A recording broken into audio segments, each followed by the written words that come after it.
এখন যেই গানটা আমার ভীষণ প্রিয়, তিনি হচ্ছেন আমাদের টলিউড বলিউড বিখ্যাত আমাদের সকলের প্রিয় মিঠুন চক্রবর্তী। আমি চাই তুমি মিঠুনদার সম্পর্কে কিছু বলো প্লিজ। দেখো, আমি প্রচুর নায়কের সাথে কাজ করেছি, কিন্তু আমি সর্বসময় বলি যে আমার সব থেকে প্রিয় নায়ক হচ্ছে মিঠুন চক্রবর্তী। কারণ আমার ভীষণ ভীষণ ভালো লাগে দাদাকে, ভীষণ ভালোবাসি দাদাকে, শ্রদ্ধা করি দাদাকে, অনেক ছবি করেছি দাদার সাথে এবং আমার প্রিয় নায়কের মধ্যে একজন। কারণ সে ভীষণ মাটির মানুষ, মজার মানুষ, ভীষণ আনন্দ করে কাজ করেন।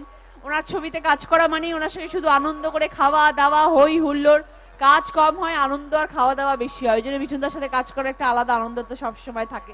কিভাবে শুরু হয় ছবির শুটিং, কিভাবে শুটিং কখন শেষ হয়ে যায় আমরা জানতেই পারি না। মিঠুন চক্রবর্তী এমন একজন মানুষ। তো আমার এত নায়কের সাথে আমি কাজ করেছি, আমার সব থেকে প্রিয় নায়ক মিঠুনদা। দেখো, আমি সবার কাছে অনুরোধ করব মিঠুন চক্রবর্তীর জন্য একটা জোরে করতালি চাই। আমি না ডাকতেই তোরা চলে এলি। যাই হোক, অনেক কিছু কথা ছিল জানিস তো, সেই কথাগুলো অন্তত বলতে দে অ্যাটলিস্ট।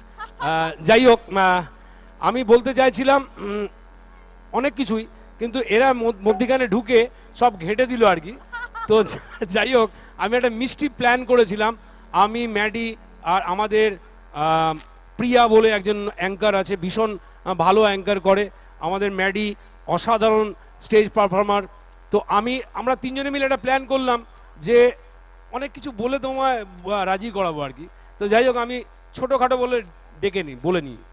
তো আমরা রচনা ব্যানার্জিকে কখনো বুম্বাদা, মিঠুনদা, বিগ বি, অমিতাভ বচ্চনের সাথে ফিল্মের পর্দায় ডান্স করতে দেখি। তো আমরা এই মঞ্চে যখন স্বয়ং রচনা ব্যানার্জিকে পেয়েছি, তাহলে একটু ডান্স দেখবো তো গানের সাথে সাথে। কি আপনারা কি খালি বাড়িতেই ঝগড়া করেন? গলার জোর বাড়িতেই? কেন আমরা ছেলেরা তো এরকম করি না? জোরে বলুন না, ডান্স করবে? ওকে, তুমি একটু প্লিজ গানের সাথে। আমি চেষ্টা করব গান গাইতে গাইতে যতটুকু সম্ভব। ছবির পর্দায় অনেক নাচ টাচ হয়, তখন তো গান গাইতে হয় না। তখন তো ওপা বম্বে থেকে আলকাই আঙ্গি গানটাকে পাঠিয়ে দেয়, আর আমরা ঠোঁট নাড়াই। আচ্ছা, এখানে মঞ্চে দাঁড়িয়ে গান গাইতে হচ্ছে, এ মাথা থেকে ও মাথা যেতে হচ্ছে, তাহলে সব দিকে মানুষ দুঃখ পাবে যে কেন ওদিকে যাচ্ছি না। আচ্ছা, তার মধ্যে যতটুকু নাচা সম্ভব নাচো, বাকিটা তুমি নেচো। না আমি না, দেখো এই যে তোমার ফিল্মের পর্দায় যারা সুন্দরী সুন্দরী মেয়েরা আছে, ছেলেরা আছে সুন্দর সুন্দর, তারা যারা ডান্স করে তাদেরকেও আমি ইনভাইট করেছি, কিন্তু এই ছেলেটা ভীষণ বদমাশ, আগে থেকে স্টেজে সবাইকে তুলে দিল। চলো রেডি, আয় প্লিজ। ছবির নাম গুরু, মিঠুন দা এবং আমার ছবি।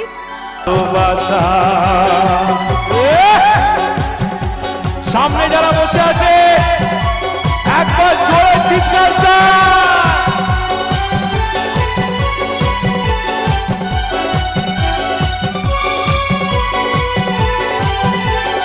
বুঝেও কেন মন বোঝে না, মনের শাসন মন শোনে না, সারাদিন সারা রাত একই পায় না।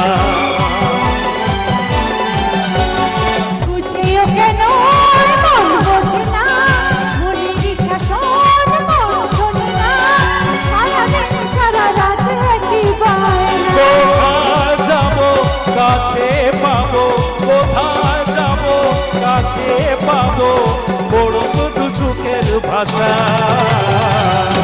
তাকে বলে ভালোবাসা, তাকে বলে ভালোবাসা।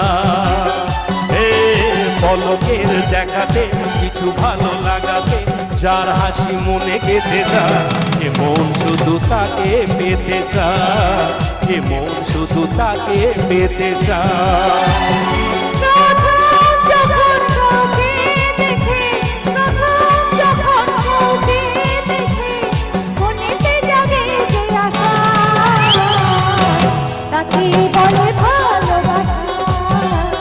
তাকে বলে ভালোবাসা, তাকে বলে ভালোবাসা, তাকে বলে ভালোবাসা। আরেকবার, তাকে বলে ভালোবাসা, তাকে বলে ভালোবাসা।